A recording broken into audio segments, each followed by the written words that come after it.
भौतिक शरीर को आज त्याग दिया सज्जनों, और भगवान के परम पद को प्राप्त कर लिया। आकाश में सभी देवताओं ने पुष्प वृष्टि की।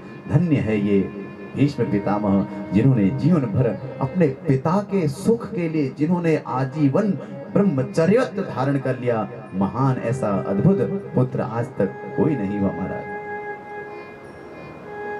जीवन का परम लक्ष्य यही होना चाहिए कि अंत समय में प्रभु का हमें दर्शन हो जाए और हमारा ये शरीर छूट जाए। आज भीष्म पितामह का वह परम सौभाग्य कि भगवान सामने ही खड़े हैं और उनकी उस दिव्य छटा को अपने आंखों में निहारते निहारते अपने हृदय पटल में बैठा करके उसके शरीर को त्याग दिया और उन्हीं के दिव्य चरणारविंद को प्राप्त कर लिया। द्वारिकाधीश प्रभु पांडवों के शोक का निराकरण करके भीष्म पितामह के सभी अंतिम संस्कारों को संपन्न करा करके पुनः द्वारिका पधारे। द्वारिका वासियों को भी वह आनंद प्रदान किया। सज्जनों, जहाँ भगवान होते हैं ना, वहाँ हमेशा आनंद रहता है, वहाँ हमेशा प्रसन्नता रहती है, और जहाँ संसार रहता है वहाँ हमेशा कोई न कोई सुख दुख लगा रहता है महाराज।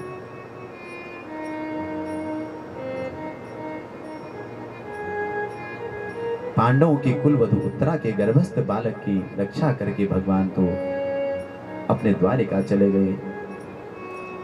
लेकिन वह जो बालक था ना, भगवान के जाने के कुछ समय बाद वो अपनी माँ के गर्भ से बाहर आया और बाहर आकर के चारों ओर ढूंढने लगा कि वो कहाँ गया जिसने माँ के गर्भ में मेरी रक्षा करी थी।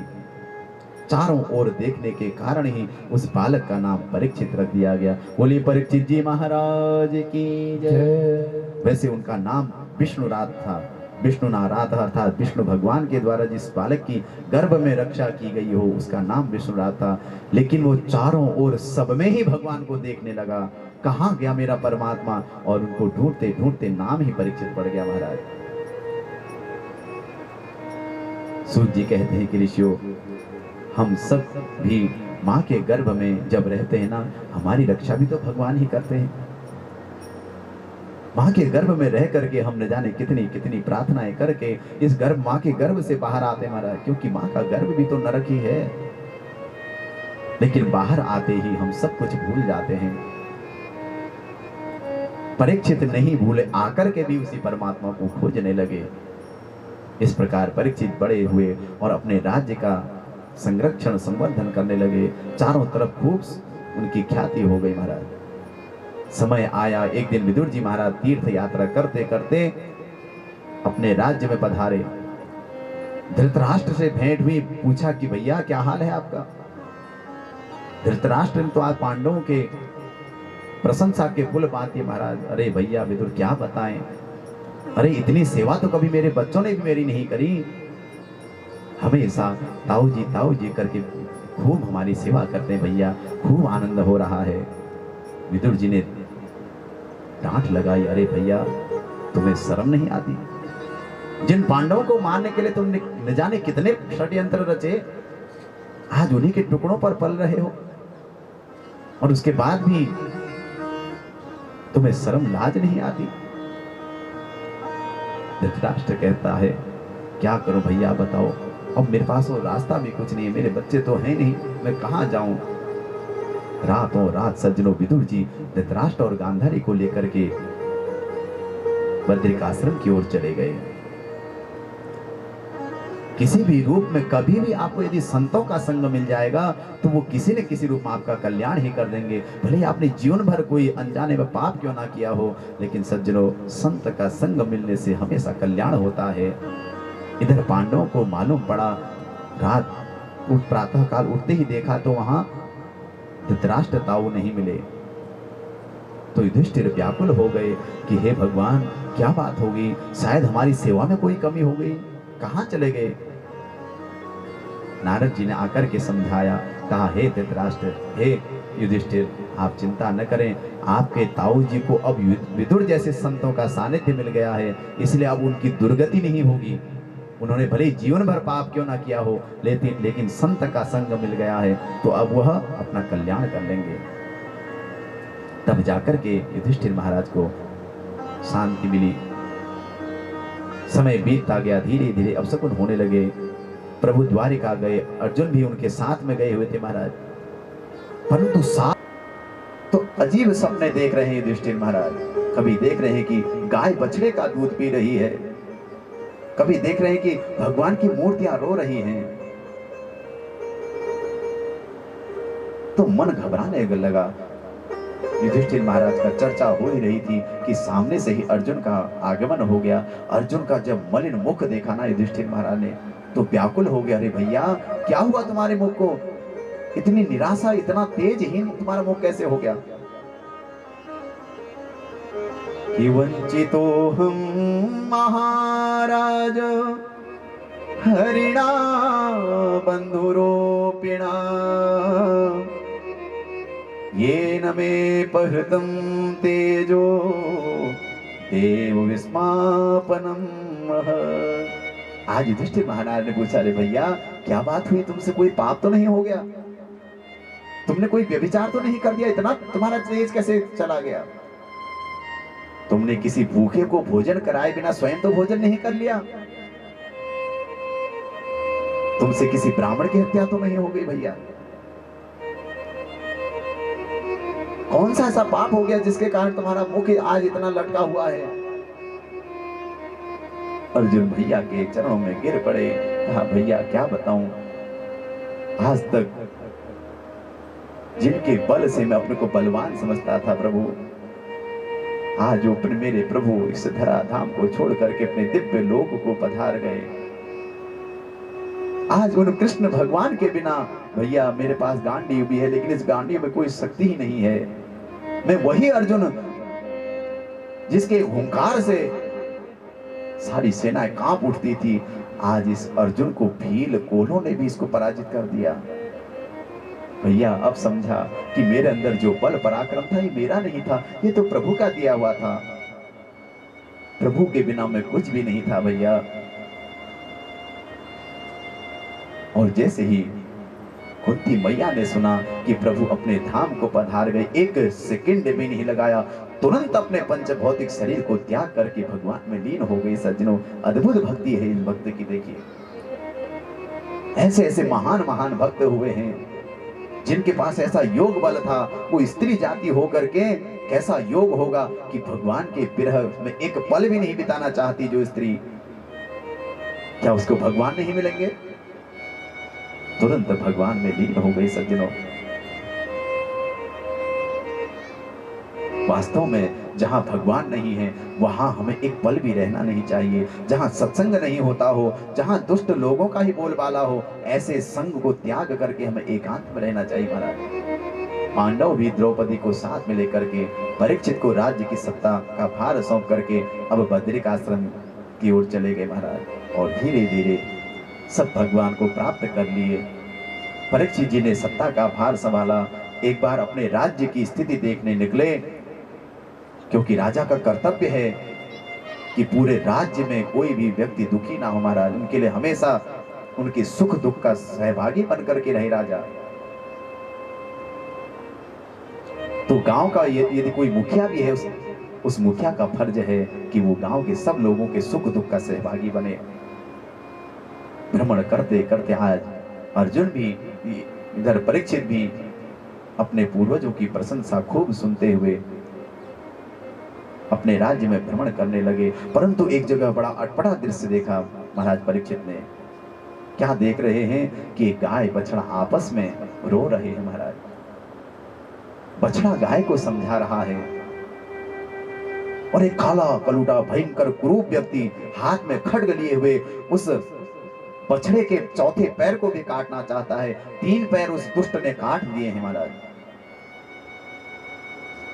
बछड़ा कह रहा है, अपनी मां को समझाता है, मां तुम क्यों रो रही हो मां? शायद आप इसलिए रो रही होगी ना कि मेरे 3 पैर टूट चुके हैं, या इसलिए रो रही हैं कि प्रभु हमको छोड़ करके अपने निज धाम को चले गए। इन दोनों के संवाद को परीक्षित सुन रहे हैं, लेकिन इतने में ही उस काले कलूटे दुष्ट व्यक्ति को देख करके भयंकर क्रोध आया परीक्षित जी को, और तुरंत म्यान से तलवार निकाली। कहा कि जिन गोविंद भगवान ने गाय की रक्षा के लिए अवतार ग्रहण किया, वन वन में गायों को चराते हुए जीवन व्यतीत किया, ऐसे मेरे गोविंद जिनका नाम ही गाय के नाम से गोविंद पड़ गया, ऐसे प्रभु के निज धाम जाते ही ये दुष्ट व्यक्ति कौन है जो गायों पर अत्याचार कर रहा है। हाथ में तलवार लिए उस काले व्यक्ति के पीछे भागने लगे परीक्षित और गौ माता को भरोसा दिया, मां आप चिंता न करें। जैसे ही परीक्षित उस दुष्ट को दंड देना चाहते थे, वह चरणों में गिर करके माफी मांगने लगा। और वो तो धर्मात्मा राजा है महाराज, शरण में कोई व्यक्ति कैसे ही भी क्यों ना आ गया हो, शरण में आए हुए व्यक्ति को कभी भी नहीं दुत्कारना चाहिए, उसको माफ कर देना चाहिए। शरणागत कहु जे तजहि निज अनहित अनुमानी, ते नर पावर पापमय तिन्हि विलोकत हानि। शरणागत की रक्षा करना क्षत्रियों का परम धर्म है महाराज। ये जानकर उस दुष्ट को परीक्षित जी ने मारा नहीं, छोड़ दिया और गौ माता से पूछने लगे कि मां आप कौन हैं? आप साधारण गाय बछड़ा तो नहीं हो सकते, आपकी हालत ये किसने करी? तब आज बछड़े ने बड़ा सुंदर जवाब दिया और बछड़ा कहता है कि हे राजन, मैं अपने दुख का हेतु किसको कहूं, क्योंकि कर्म प्रधान बेस्वर चिराखा, कर्म प्रधान बेस्वर चिराखा, को कर तरक बढ़ावे साखा, जो जस करहि सो दस फल चाखा, कौन काहू सुख दुख कर दाता, कौन काहू सुख दुख कर दाता, निज कृत कर्म भोग सब भ्राता, निज कृत कर्म भोग सब भ्राता। आज वो बछड़ा कहता है कि हे महाराज परीक्षित, मैं क्या बताऊं, अपने कर्म का दोष किसको दूं भला? शास्त्र कहते हैं कि जो जैसा कर्म करता है वो वैसा फल पाता है महाराज। इस संसार में कोई किसी को न सुख दे सकता है न किसी को दुख दे सकता है महाराज। आपका किया हुआ कर्म ही, आपने यदि पुण्य का बीज बोया है तो आपको कहीं न कहीं सुख मिलेगा, सुख रूपी फल मिलेगा। यदि आपने पाप का बीज बोया है तो आपके घर में ही आपके लिए ऐसा कांटेदार आपका पुत्र हो जाएगा, आपको ऐसी संतान मिल जाएगी महाराज, आपको दुख भोगना पड़ेगा। इसलिए संसार में कोई किसी को सुख नहीं देता, ये सब हमारा ही बोया हुआ है। सब संसार प्रभु के अधीन है, उनकी इच्छा के बिना ये पत्ता भी नहीं हिलता महाराज। इसलिए महाराज मैं किसको अपने दुख का कारण बताऊं, सब मेरे ही कर्मों का फल है। परीक्षित बोले कि हे महाराज, मैं पहचान गया आप कोई साधारण बछड़े नहीं हो सकते, ये गाय जो है ना साधारण गाय नहीं है। मैं पहचान गया महाराज, ये गौ मां साक्षात पृथ्वी मैया है और ये जो बछड़ा है आप साक्षात धर्म के अवतार है महाराज। और मैं ये जान गया कि आपके 3 चरण काट दिए गए महाराज, सत्य दया दान और धर्म, सत्य दया दान और पवित्रता, ये 4 चरण हैं धर्म के महाराज, जिनमें से 3 चरण इस कलयुगी इस पापी ने काट दिए हैं। कलयुग ने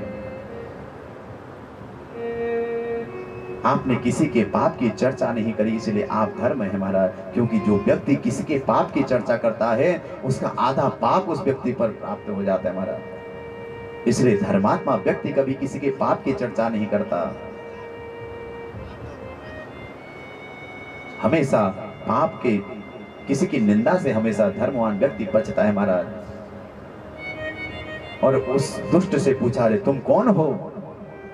उसने अपना परिचय दिया, महाराज मैं कलयुग हूं, मैं कहां जाऊं महाराज, मुझे स्थान दीजिए। तो वह कहने लगा कि मुझे कहीं स्थान दीजिए महाराज। परीक्षित जी ने कहा कि तुम इतने काले कलूटे, तुम्हें यहां किसने बुलाया? तो वह कहने लगा, महाराज सतयुग चला गया, द्वापर चला गया, त्रेता चला गया, द्वापर चला गया, अब तो मेरा ही समय है, इसलिए मैं कहां जाऊं? जहां तक देखता हूं वहां तक आपका राज्य है महाराज, सर्वत्र आप ही विद्यमान दिखाई देते हैं, इसलिए मुझे भी तो कहीं स्थान दीजिए। परीक्षित जी ने पूछा कि तुम्हारे अंदर कोई सद्गुण भी है कि हमेशा सारे दुर्गुणों को ही लेकर के घूमते हो? तो इसने कहा, महाराज मेरे अंदर भले ही अनेकों दुर्गुण क्यों ना हो, लेकिन एक सद्गुण मेरे अंदर बड़ा है कि जो व्यक्ति सत्य त्रेता द्वापर में बड़ी बड़ी साधना तपस्या से जो व्यक्ति भगवान को प्राप्त नहीं कर सकता, वही व्यक्ति भगवान को मेरे इस युग में केवल संकीर्तन और भगवान की कथा सुनने मात्र से प्राप्त कर लेता है। और परीक्षित सज्जनों इसके इस गुण पर रीझ गए और इससे कहा कि जाओ, तुम्हें हमने 4 स्थान दिए, द्यूतम पानम स्त्रीह सूनाम, जाओ हे कलयुग, तुम्हें हमने 4 स्थान दिए, इसके अलावा कहीं तुम देखना मत। द्यूतम अर्थात जहां पर जुआ खेला जाता है वहां पर तुम रहो कलयुग। जहां पर पानम, जहां पर सुरापान किया जाता है, मदिरा पान किया जाता है, उनकी बुद्धि में तुम बैठ जाओ। स्त्री जहां स्त्री लंपटता हो, जहां व्यभिचार हो, जहां धोखा हो, ऐसे लोगों की मति में तुम बैठ जाओ हे कलयुग। सूनाम अर्थात हिंसा, जहां पर हिंसा हो, जहां पर किसी जीव की हिंसा हो रही हो, ऐसे लोगों की मति में बैठ जाओ हे कलयुग। 4 स्थान दे दिए सज्जनों।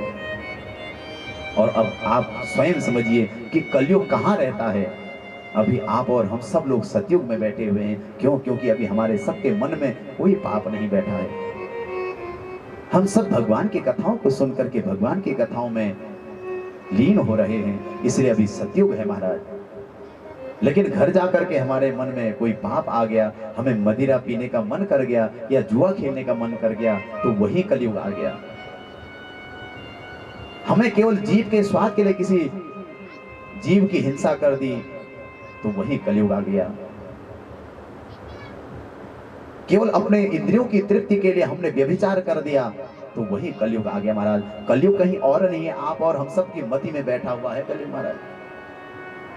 इसलिए इससे बचना बड़ा कठिन है। इससे बचा तभी जा सकता है जब हम सत्संग की छांव लेंगे, जब भगवान की कथाओं का आसरा लेंगे, तो हम इस कलयुग से बचे रहेंगे। अन्यथा ये भयंकर सूल डालते रहता है महाराज, ये हमें पीड़ा पहुंचाते रहता है।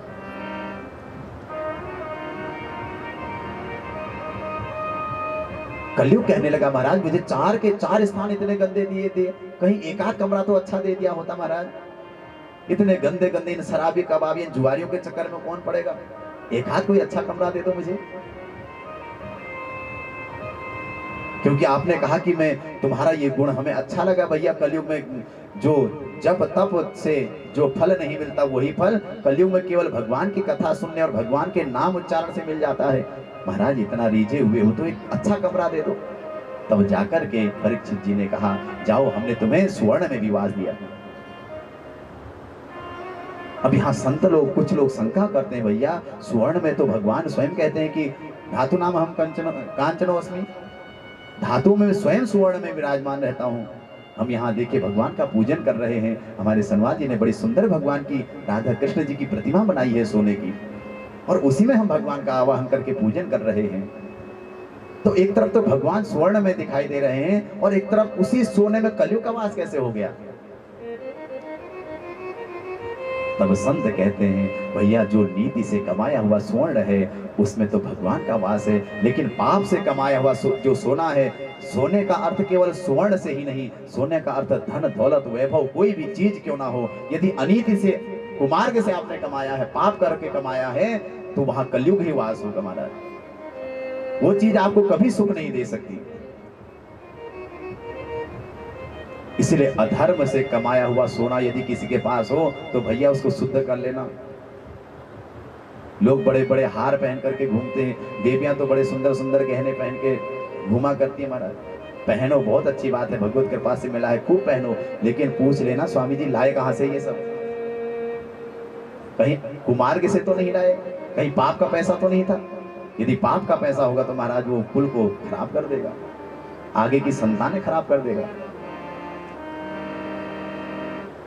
इसलिए इन 5 स्थानों को कलयुग को वास दिया है परीक्षित जी ने। और सज्जनों ये अपने स्थान को चला गया। परीक्षित जी अपने राज्य की ओर चले गए। एक दिन एक स्वर्ण मंडित मुकुट को जब देखा परीक्षित जी ने, तो मन किया कि आज इसको पहन लिया जाए। और वो मुकुट था भयंकर पापी जरासंध का। महापापी जरासंध का मुकुट जैसे ही परीक्षित जी ने पहना, उससे मति बिगड़ गई, बुद्धि बिगड़ गई। सज्जनों, आज ऐसे धर्मात्मा राजा जो कभी किसी जीव की हिंसा नहीं करते थे, आज उनके मन में शिकार करने का मन हो गया, वन में जाकर के मृगया करके आए। बुद्धि कब बिगड़ जाती है पता नहीं चलता महाराज। तो ये वातावरण में न जाने कहां कैसी भूमि में आप बैठे, इसका भी बड़ा महत्व होता है।